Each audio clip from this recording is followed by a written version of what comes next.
So this discussion will be recorded and it's going to be posted on YouTube where the rest of the No More Bombs videos live. Zane is going to be taking care of the coordination of showing 2 different videos tonight. And what will probably happen to conserve bandwidth is that he'll mute all of us and probably turn off all of our videos. If after the final one is shown, the 15-minute video, then we'll do an open kind of moderated discussion. There's a couple of different ways that the audience can participate. We would love to have you type your message into the group chat box. So down at the bottom of your screen, there's a couple of buttons. One of them is a chat button. If you hit that, your chat button will pop open usually on the right-hand side of your screen. You can either type your question in there or actually use the raise hand button that'll be up near the top. So again, thank you everybody for attending tonight. I'm going to give a quick overview of some of the team members and introduce them, and then they will give a short presentation. So first up is Tracy Powell, who has been around for about as long as the bomb. Tracy was born in New Mexico between the Trinity test on July 16th and the Hiroshima bombing on August 6, 1945. He was blissfully unaware of the horror of nuclear weapons until reading the book On the Beach in high school here in Anacortes. He became active in the cause of peace when he received his draft notice in 1966. He promptly burned it and his draft card and started working on the streets of Seattle and San Francisco, helping other young men who refused to go to Vietnam. He learned a lot from some very dedicated people, associating with American Friends Service Committee and others who were also helping the veterans who were returning from Vietnam. Over the next several years, he got a little distracted and got into some trouble by some of the other stuff that was out there in the streets, and he was rescued by his dear wife, Marilyn. They raised a family, and Tracy's had a few careers over the past few years, including park maintenance down in Everett, wood carving for the Samish Indian Nation, forest management for the Anacortes Community Forest Lands, and then becoming a self-employed stone carver. He finally got serious about full-time activism for disarmament about 10 years ago, when he realized how terrible a mess is being left for him and Marilyn's 3 wonderful grandchildren, and then No More Bombs is the result. So Tracy, thank you so much for being here. Love to have you begin your discussion with us. Thank you, Amanda. Can you hear me? Okay. And thank you, Zane, in the control room. What are we doing here tonight? Well, we're here to remember the people of Hiroshima and Nagasaki. There are groups all around the world tonight that are doing the same thing. We're mourning the dead, grieving for them, and we're honoring the survivors. What happened to those folks was mass murder. We can't deny that. But we can't think about the numbers as huge as they were. We need to think about each individual human being. Each person had a name, had a family, and they had no idea what was happening to them at that moment. Many were just instantaneously obliterated, vaporized by the heat of the bomb. Many were burned and blasted and buried in the rubble, and they suffered in agony for hours and days and weeks before they passed. Many recovered and went on to live their lives, but they were never able to forget what had happened that day. Those are the survivors, the Hibakusha. One of the bravest and most eloquent of the Hibakusha is Setsuko Thurlow. On that day, Setsuko Nakamura was 13 years old. She was in her high school classroom in Hiroshima that morning. She did survive. She recovered and went on to live a life of public service. And her life work, her mission, is to make sure that that never happens to anybody else. In the video we're about to see, she is speaking to the United Nations General Assembly in the spring of 2017. and she's urging the delegates to vote for the ICAN treaty that will abolish nuclear weapons forever. Later that year, when they took a vote, 122 nations voted for it. But that's not the end. They have to ratify. Each individual nation has to ratify within their own government. Since then, and I found out today that just today, 3 more nations ratified. So now the number is 43. When 7 more ratify, when they get to 50, it becomes international law. But her work isn't done yet, and neither is ours. So Zane, can you play the video and we can listen to her words? Thank you.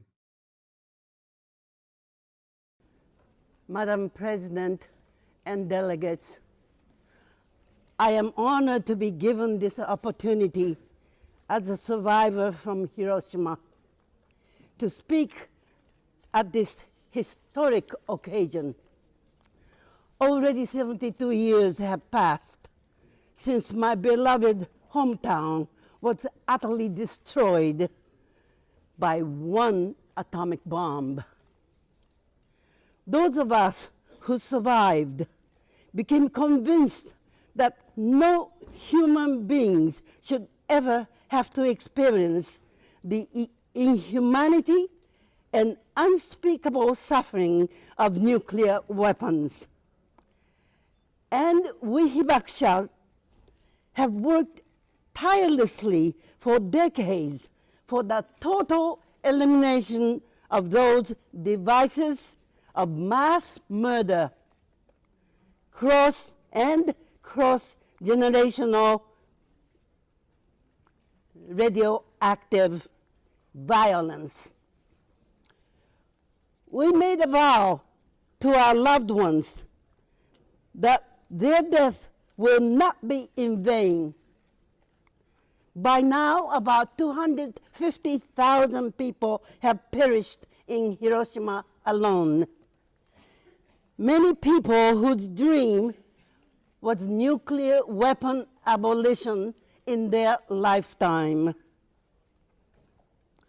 Whenever I remember Hiroshima, the first image that comes to my mind is my 4-year-old nephew, who was transformed into an unrecognizable, blackened, swollen, melted chunk of flesh, who kept begging for water in a faint voice until his death released him from agony. This little boy's image has come to represent in my mind all the innocent children of the world, threatened as they are at this very moment by nuclear weapons. Your task this week, and again over 3 weeks in June and July, is to establish a clear new international standard to declare in no uncertain terms that nuclear weapons are illegitimate, immoral, and illegal. I am not naive. I know that some nations will dismiss this instrument. They will cling to their misguided belief that they are somehow entitled to possess these life-destroying weapons which threaten us all. I especially condemn the Japanese government's inability to fully commit to these negotiations. Indeed, yesterday morning, the Japanese government official speech deepened Hibakusha's feeling of being continuously betrayed and abandoned by their own country.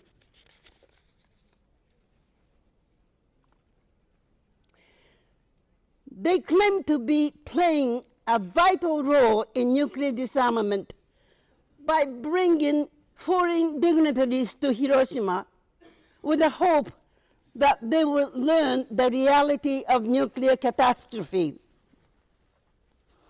But these are empty, evasive actions as they continue to take shelter under the United States nuclear umbrella. Indeed, they should take, instead, they should take independent position which responds to the will of Japanese people. For those of you delegates who are genuinely serious about disarmament, I want you to feel the presence of not only the future generations who will benefit from your negotiations to ban nuclear weapons, but to feel also the spirit of the dead witnesses from Hiroshima and Nagasaki. The memories of and images of those perished have always supported and guided me. I think this is how many survivors have kept on living, to make sure that the death of their loved ones were not in vain. As you proceed through this week, I hope you also feel their presence and support. Please do your job well and know that we Hibakusha survivors have no doubt that this treaty can and will. Very powerful message from a very strong woman. Thank you so much, Tracy, for helping introduce that video. Thank you. Our next speaker for tonight is going to be Rusty Kunze. Rusty has lived in the Skagit Valley for over 40 years. Before moving to Washington in 1980, he served as a VISTA volunteer in Alaska for 2 years. Most of his career has been devoted to working on behalf of the Swinomish tribal community in La Conner. Over the years, Rusty has served on numerous peace, justice, and environmental boards, including, but not limited to, the Western Washington Fellowship of Reconciliation, the Northwest Intertribal Court System, Conscience and Military Tax Campaign, the Skagit Audubon Society, Common Ground Conflict Resolution Center, and the Skagit Land Trust. Rusty lives out on Wren Ridge in Bayview with his wife, Libby, and their golden doodle puppy, Rosie. Rusty is going to speak with us now on the local history of activism.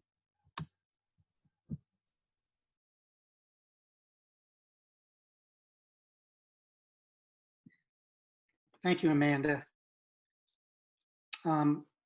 What I hope to impart in my 5 minutes is the fact that anti-nuclear activism is nothing new here in Skagit County and goes back to at least the 1970s.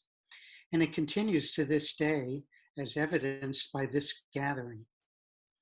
It was in the 1970s when Puget Power was preparing to construct a nuclear power plant here in Skagit County.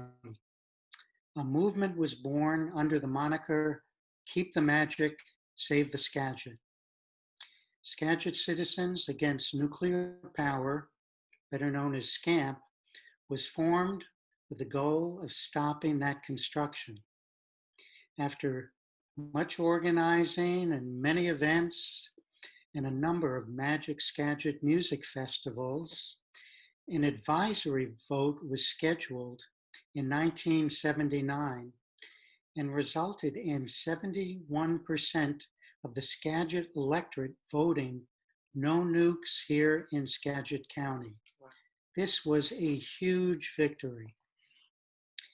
In 1981, SCAMP morphed into Skagit Citizens for Nuclear Disarmament, also known as SCND.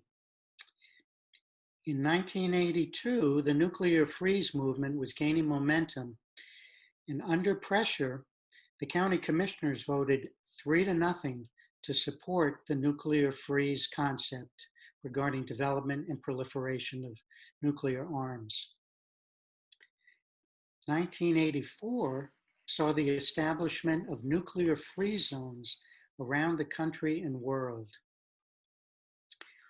Another advisory vote was scheduled in the county, and 62% of Skagit citizens voted in favor of establishing Skagit County as a nuclear-free zone. In 1985, the county codified it into law. Skagit County remains a nuclear-free zone to this day. Another huge victory. 1986, the Skagit Peace Education Fund was established to do education throughout the county around the issue of nuclear disarmament. Throughout the 80s and 90s, there were numerous events, fundraisers, and activism, including many recognized speakers, the Magic Skagit Peace Fairs, annual peace auctions, the well-known and much appreciated Pancakes for Peace breakfasts, and the Skagit Peace Education Fund's network news achieved a circulation of over 2,400 homes. So as you can see, there was a lot of activism around this issue going back to the 70s. In closing, I want to take a moment to remember some of those key activists who are no longer with us, at least in person, but they are here certainly in spirit. And each one of them was a personal mentor and close friend of mine. Helen Day, Tope Ryan, Imogene Bowen, Frank Hull, Barbara Cram, Jerry Somerset, and Barbara James. So, may we continue to do the important work necessary to achieve a nuclear-free world in their memory and in the memory of all those beings who lost their lives on this day 75 years ago. Thank you.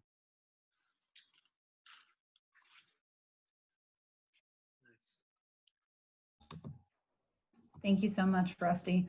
Personally, as someone that's only been here for 15 years, I appreciate all the work that you and your colleagues have been doing to focus on this very important issue. It's nice to know that so many powerful things have been done. So thank you. Next up, we will be hearing from Bud Anderson. So Bud also grew up in Washington, went to WSU, and has received both a Bachelor's of Science and a Master's of Science in Electrical Engineering.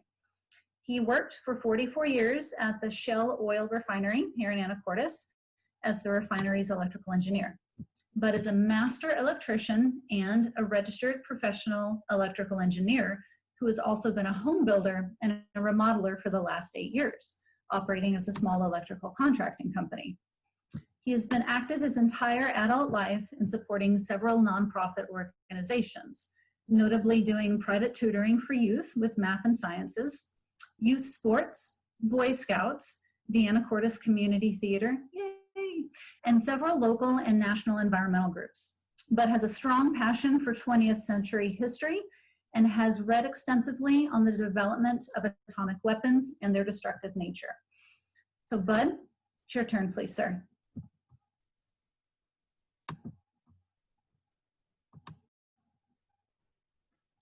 Thank you very much, Amanda. It's my privilege to be here and talk to you folks. What I'd like to talk about is our group, our local group, No More Bombs. And if you'd like to know more about our group, please just, can you see that, Amanda? Is that up or higher? Okay. All the information in the world is contained in this website. So nomorebomb.org. nomorebomb.org was started on December 1st, 2017, when Tracy Powell put an ad in the Anacortes American saying anyone interested in this group, interested in the abolishment of nuclear weapons, please come to the library. So several of us came and we officially started the group. So I hope you can see all this, but our nomorebomb.org leader, Tracy, members of that group, the initial members, Kathleen Flanagan, a lifelong advocate for peace. You can see her on 12th and Commercial every Sunday for probably the last 30 years. We have Julia Hurd, also a lifelong advocate for abolishing nuclear weapons. And she lives in Bow. Wim Hoopermans was there. You've probably seen Wim for PUD signs. That's our Wim Hooperman. Myself, Bud Anderson, and Lyndon Green. So we were the initial members of the group, and we met for a few years, and now we've developed quarterly meetings. So if you go to our website, it's very informative. And again, I hope I'm holding this at the right angle. But nomorebomb.com, the website's divided into 4 headings. The first heading is information and advocacy. And under that are 4 headings. One is on disarmament, the proposals for disarmament worldwide. The second one is newsletters. So starting on June 1st, 2017, Tracy has issued monthly newsletters that are very informative and cover the scope of world disarmament, and nuclear issues in the United States and locally. So those are every month. We've had 25 editions. My wife's telling me that I'm too close to the screen, so I'll back up a little bit. Also, our meetings now, we're trying to hold them quarterly, although unfortunately, the COVID has really thrown a monkey wrench into that. So the first meeting we had canceled, which was the second quarter of this year, was a meeting that was going to be featuring Betsy Bell, and I'm just going to reach for her book.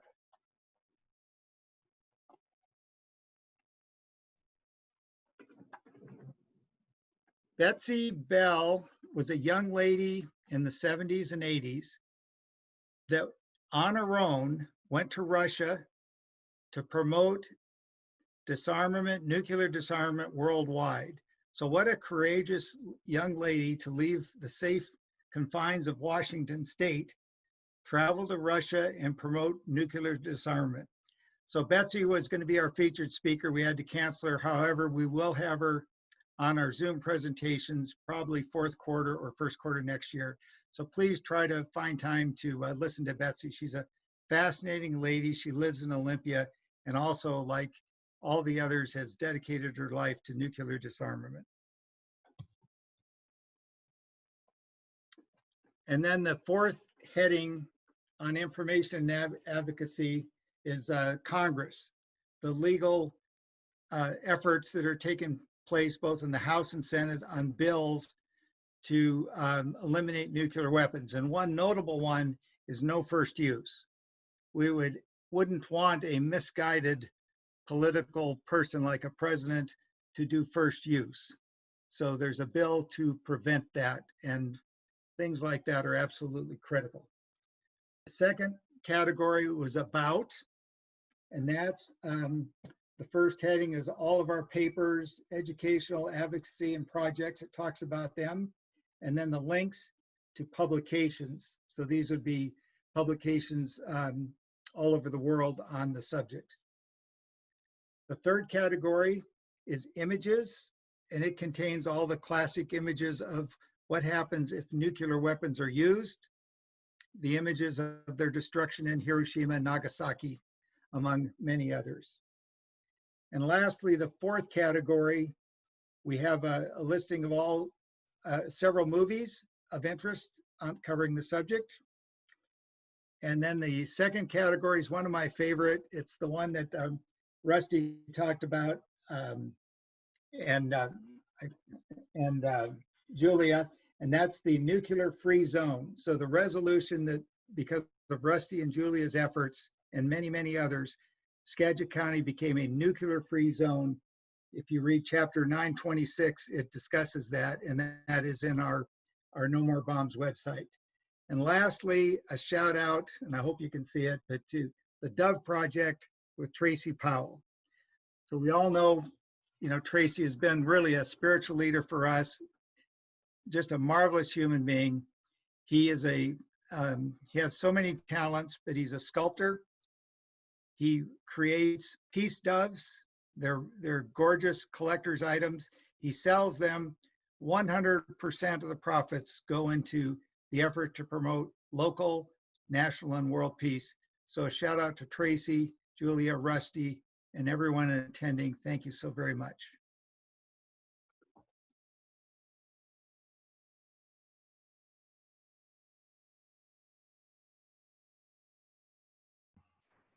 Thank you for that, Bud. We appreciate it. And to everyone also on the Zoom call tonight, I did put 3 different URL links into the chat box. So there's a link for nomorebomb.org. There's a link for the Open Borders book, and then there's a link to Tracy's studios as well. So what we're going to do now is we will watch the No More Bombs film. Zane, the young man that's helping us orchestrate this tonight, actually put this together by sitting down and speaking with socially distanced other members of the No More Bombs organizations. So it's about a 15-minute video.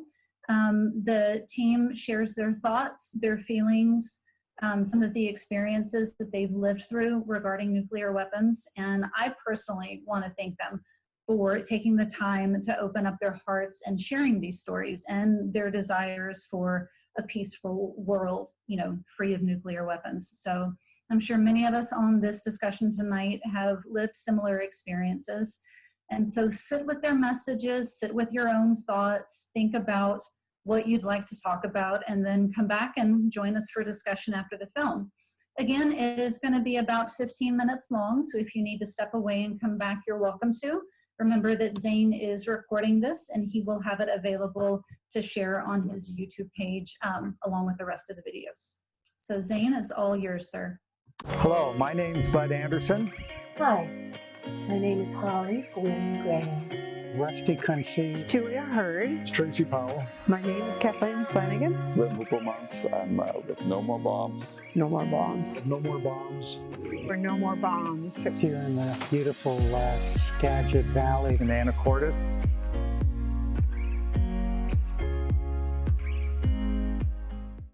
When I was growing up, in my formative years, in the 1960s, I have to say nuclear war terrified me. I didn't know much about history. I didn't know much about dropping the bombs.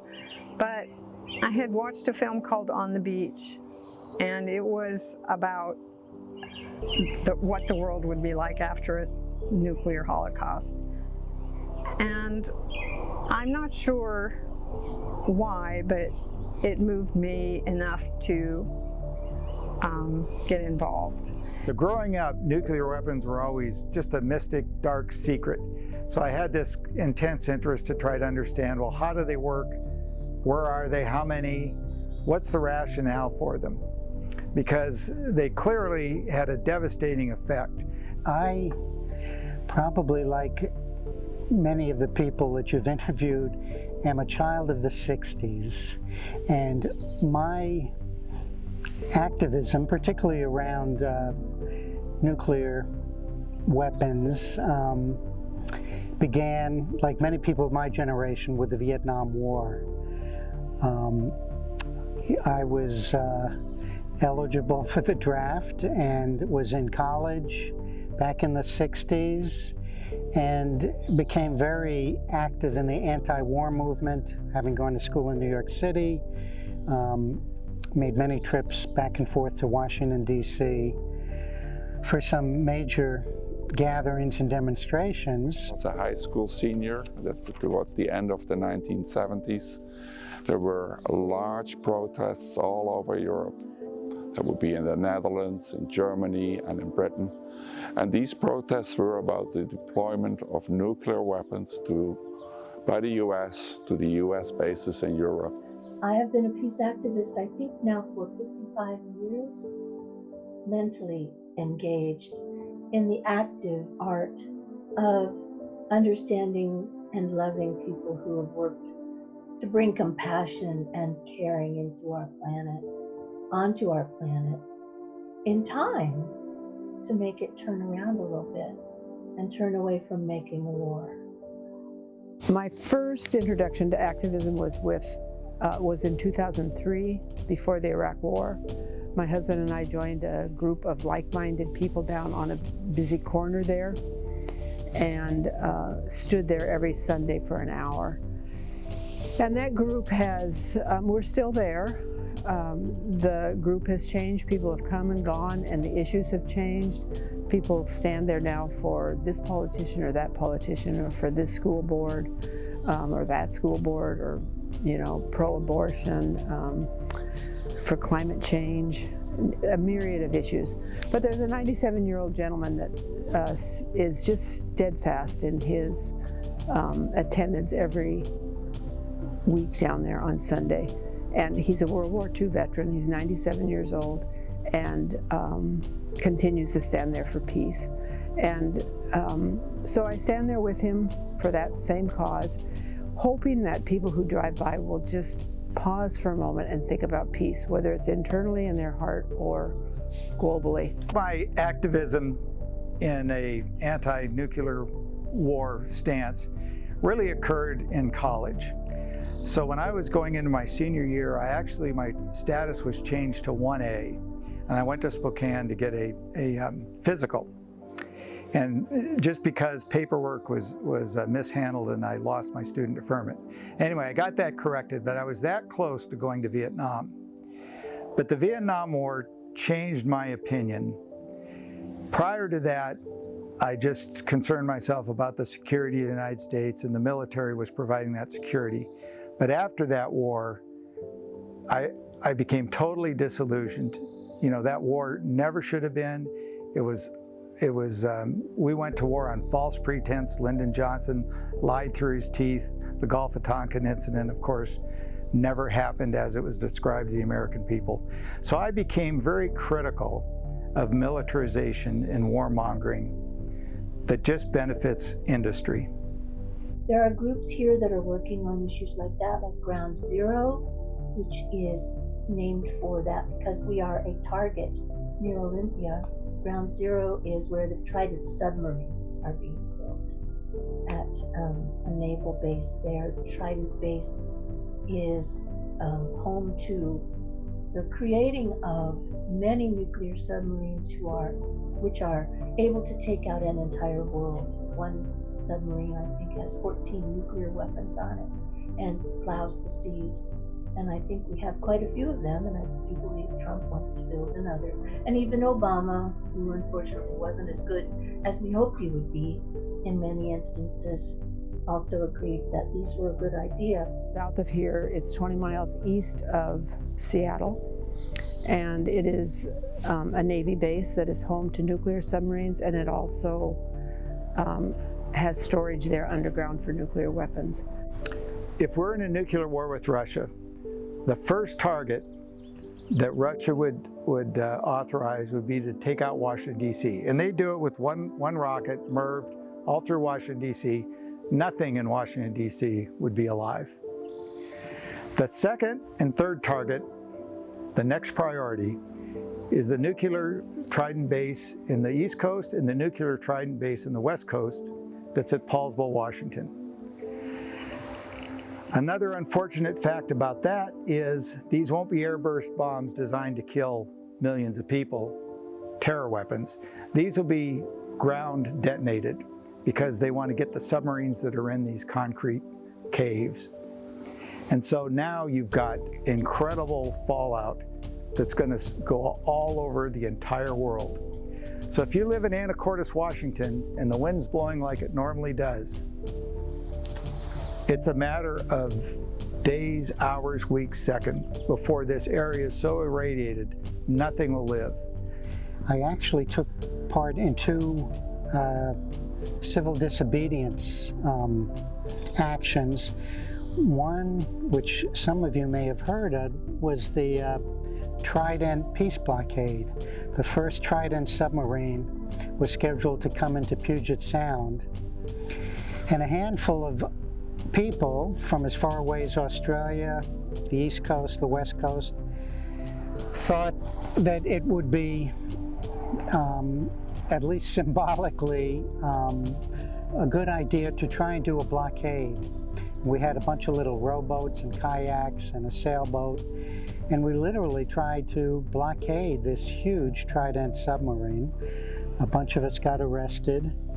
We have so many threats. This is just one of many threats, and I want people to remember this. It's in the background all the time.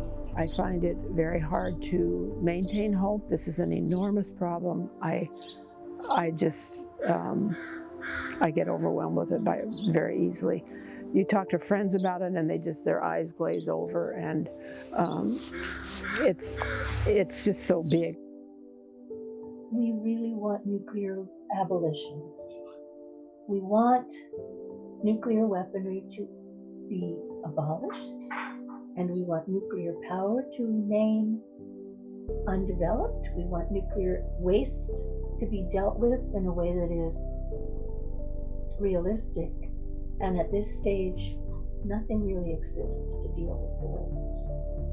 Its half-life is thousands of years, meaning it will not be free of radiation ever in the lifetime of the world as I know it or as you know it. I mean, nuclear weapons, as long as we have them, and as long as other countries are trying to get them, it's going to continue to be a threat. And, you know, anything that can limit the proliferation and ideally the elimination of them is something that I think we all should be supporting in whatever way that manifests itself. And then you talk about the people that have been affected by nuclear weapons, the Japanese, the Marshall Islanders where the bombs were tested, Los Alamos, Hanford, all the people downwind from that, downwind from where those bombs were exploded. The cost of nuclear weapons is just too high. That's just the bottom line. Today we remember Nagasaki and Hiroshima, and let's hope that that list never gets longer. On August 9th, 1945, the first and only 2 atomic bombs deliberately dropped on people, mostly civilians, in Hiroshima and Nagasaki, Japan. Almost instantaneously, over 200,000 people disappeared. Unconscionable in a world that's supposedly civilized, killing thousands and thousands of people. Kind of like our own Pompeii, only it wasn't the earth that generated it. It was insane human beings. This crime against humanity was committed in our name. We, the people of the United States, own these bombs, and we own the tragedy that was done to those people in Japan. We have never been charged with any crime. We've never been held responsible. We have never made reparations. We have never even apologized. Isn't it time, after 75 years of denial, to accept responsibility for those bombings, to acknowledge that we as a nation have committed a horrible, immoral crime against humanity? Every victim of those 2 bombs was a person, just like you and me, or your kids and my kids, our parents, our neighbors, just people.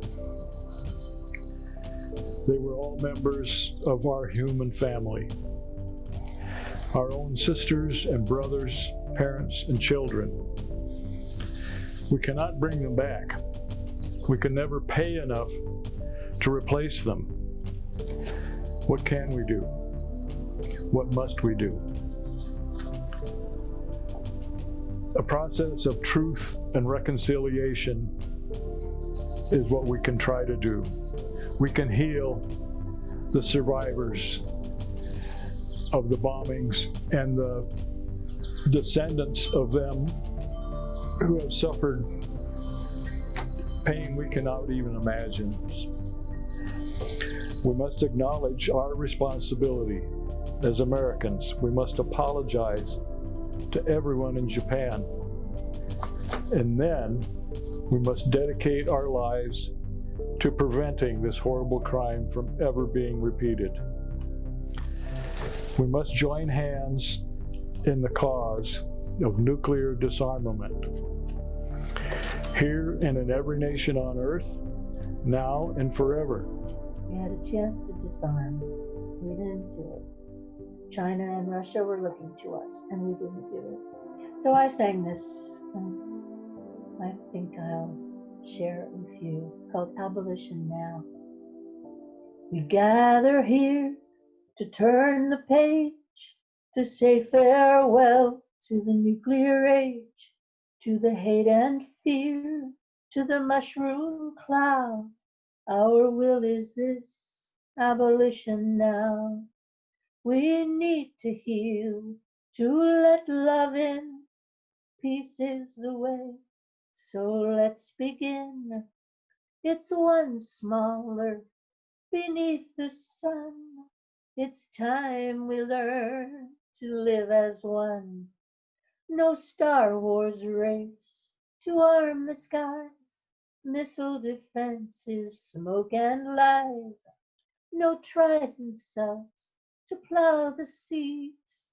Our will is this, abolition please.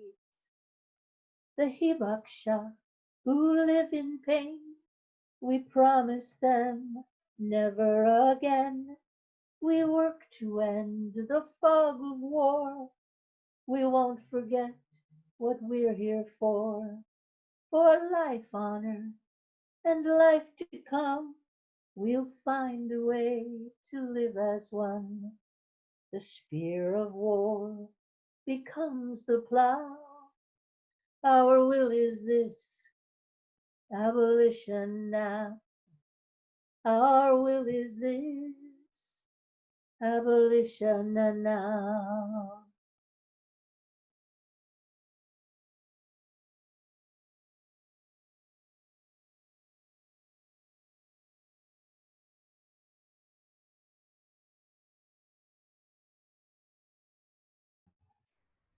Okay, thank you everyone for sitting with us as we watch that presentation. Again, Zane, thank you so much for putting that together. No More Bombs team, thank you also again so much for choosing to sit with us and share your stories. I'm putting another link into the chat box. National events are still live streaming on August the 9th. And so there's a link there that you can join if you'd like to. So now we invite anyone who would like to share thoughts that they have, concerns that they have, hopes, fears, questions, anything that you'd like to share with us. You're welcome to click the raise your hand button. You're welcome to type a message into the chat box and Zane will unmute you. If it's a little bit easier to just kind of wave your hands, feel free to do that and Zane will work that out as well. But we'd love to hear your thoughts. Please share with us what you're comfortable with.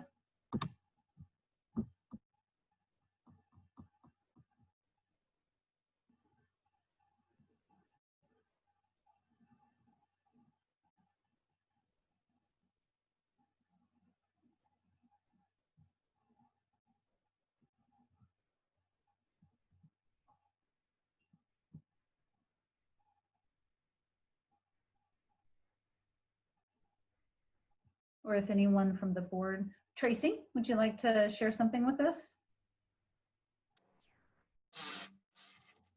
Well, I want to thank everybody for joining us this evening. And remind you that this is all going to be recorded and you can play it later on YouTube. And I encourage you to watch on Sunday the live streaming event. Groups all over the country. I watched some today and they're just super powerful. And those are also going to be available through that website, Hiroshima Nagasaki 75.org. And all you folks here, thank you for joining with us, and let's do this more. We're preaching to the choir tonight. We need to reach out to the rest of our communities. And any ideas that any of you have about how to do that, take a hold of the reins and let's do it. I welcome your thoughts tonight about how we might move forward. Julia, did you want to say something as well? Yeah, so I just wanted to say I had a chance to watch quite a bit of the streaming today, and it was just so wonderful to be able to connect with all these other groups across the country and beyond who were working on this, because it seems fairly isolated, you know, and so it was really an important connection for me personally, but I think also for our group. And beyond that, one of the messages that I really took away from today was how we really need to, this issue has been quiet for a long time now, whereas in the 80s it was much more prominent. And right now the Union of Concerned Scientists clock is the closest it's ever been to disaster. It's 100 seconds from midnight. So the message I especially took away from today was that without a groundswell of citizens making their voices heard, politicians and people in power are not going to do anything except continue to quietly build up our nuclear arsenal as they have been. Thank you. Ken, we'll call on you next, please. Yes, this past week on Facebook, there was a picture of Alice in Wonderland. And I remembered back in 1984, 85, there was a group out in the Ohio area that did a play and produced it over 100 times. It was called Alice in Blunderland. It came to Skagit County, and Debbie's, a couple of her kids were in it, a couple of my boys and myself, and some of you will remember that we put on about 5 productions of it. I was the prime minister, and I remember once after singing my song, and the song for the prime minister, I mean, the prime minister, he knows everything, and he can guarantee you anything you need. The one thing that he guaranteed was that the government would provide for each and every one I have a hard time remembering the exact title of it, but when my assistant pulled off his tall top hat, there was a bowling pin And that was going to stop whatever was going to be going.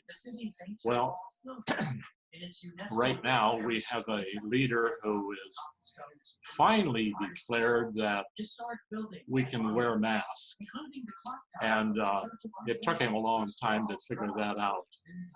And it was pretty obvious what it would do, but he was more interested in getting elected. So we had a great time doing that. I did look up Alice in Blunderland, and I watched it, and you can pull it up on YouTube, and there it is. And the group that did it was from a community church out in Ohio, and they did a much more elaborate presentation of it than we did. But our boys, we still talk about. There were several of us. Rick Gossett and what took it over after. I can't remember her name. Some of you know it. She was an actress and very active in the getting the play going. So history is repeating itself. We need to see Alice in Blunderland once again, and hopefully they have a better way to stop it than with bowling pins. Thank you. Good reminder, Kim. Thank you. Thank you so much. Doris, you've had your hand raised. Thank you for waiting. Zane's going to unmute you in just a second. Yes. Oh, okay. Thank you. Oh, yeah. And now Marcia and I are here, happy to listening in. So, I'm just thinking about going over the fence with an affinity group. It's in the 70s, with people from Ground Zero and people going with big long signs that said, "Hell no, we won't glow," that we like painted on a big long piece of paper before we went down there. And it does seem like it's been quiet in there, but I don't know if people still go there on Mother's Day. People used to go and do nonviolent demonstrations at the nuclear Trident plant. Maybe it's time to get back over to down there to Silverdale, or to, just get on our feet again. Thank you, Doris. Patty, you've got your hand up, and then Doris or Debbie will get you next. Hi. Ed? A couple of things. One, I know that Iowa City, Iowa is also a nuclear-free zone. I lived there through the 80s, 90s until I moved here. And the other thing, I was wondering if we could come together with something that we could offer to the teachers to share with their students online. I think that might be an option that some teachers might like to have, that they could allow their students to see something that we put together. There's probably some sort of teacher-student community lead. Yeah. Yeah. Okay. And then Debbie, we'll have you speak next. Give us just a second. Zane's gonna unmute you.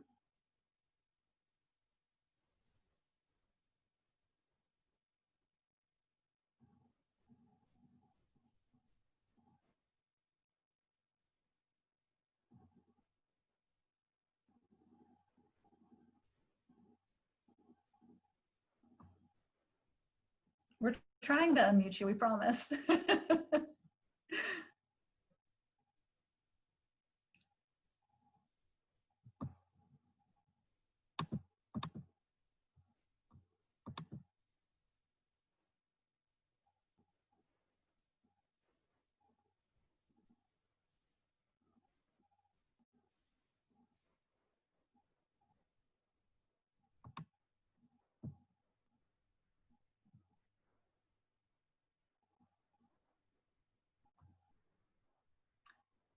I don't think it's cooperating with us tonight, Debbie. I'm sorry.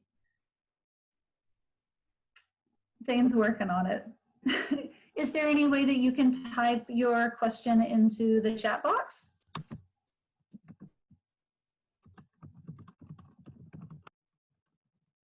Is there anyone else that might be interested?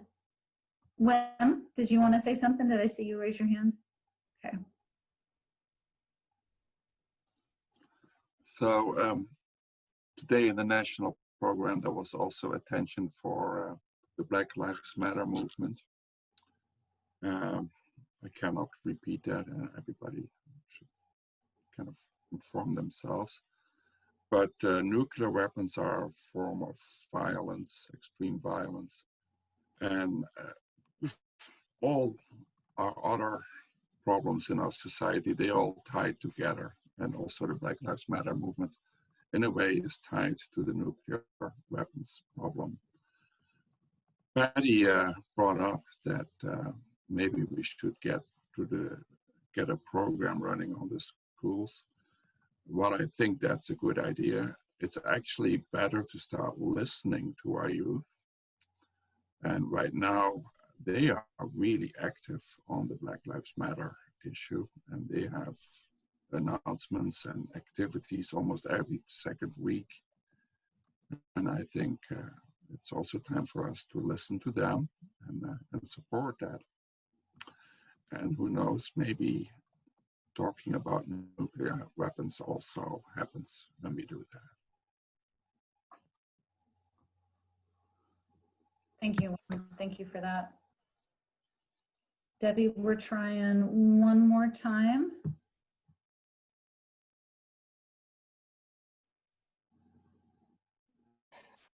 There you are. It looks like we've got you unmuted now, Debbie. Oh, okay. You can hear me now? Mm-hmm. We can hear you. Thank you. Well, I'm thinking, you know, there are many people who would love to mute me for good, but, you know, over these issues. Can you hear me? Mm-hmm. Okay, my iPad went flying off my car the other day and it's not quite working right, so it might be my pad. Anyway, what I wanted to say is that as the last chair of the SCND and also as SCAMP, I donated all of the documents that I had, which was most of them from those groups, to Western Washington University Archives. And being one of the editors of the newsletter, you know, they're all there at Western. And Ruth Steele is the director there. I know Julia and some others have donated their papers. And I urge any of you, if you have anything, you know, that you'd like to donate, contact Ruth Steele. And she told me that a lot of people have been looking those papers up and looking at the work we did. And thanks, Rusty, for mentioning all our old mentors who, you know, we worked with since, I don't know, I started working here in 1974 when I moved here to stop the nuclear power plant, and then work with Barbara and Grace and everybody to help with SCND. We did the music, you know, we did the Magic Skagit Music Festival. We did the Magic Skagit Peace Fair. Rusty's shirt was designed by Michelle Beach. Yay! So anyway, lots of folks out there, but what I really like to thank is Zane, because this is what we need. This is what we need. We need the young people. And I'm so impressed with the Black Lives Matters and Thornberg, what's your name over there in Sweden?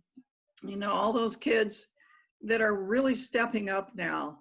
I know my kids, they're older now, but their kids are now getting involved too. So I just think it's really important that we, you know, somehow communicate with the younger people. And I think, Zane, thank you so much. Absolutely.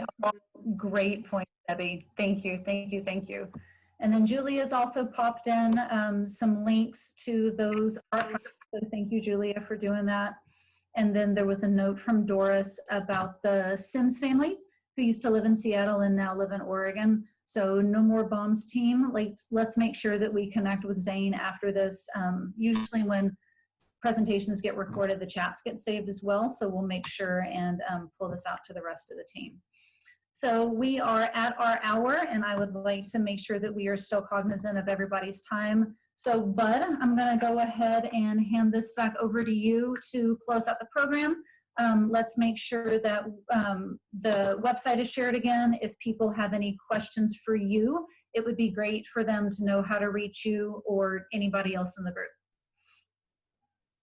Well, thank you very much. And the best way,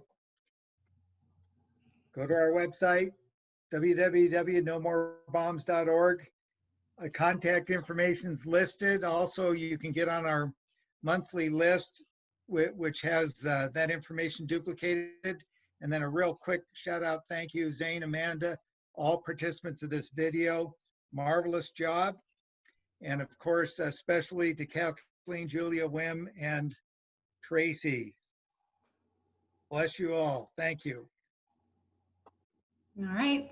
Thank you, guys. Have a great rest of your night, y'all. Appreciate you. Even before the Romans arrived in the first century, the place was famous for its hot springs. For the ancient Romans, it was a popular spot town.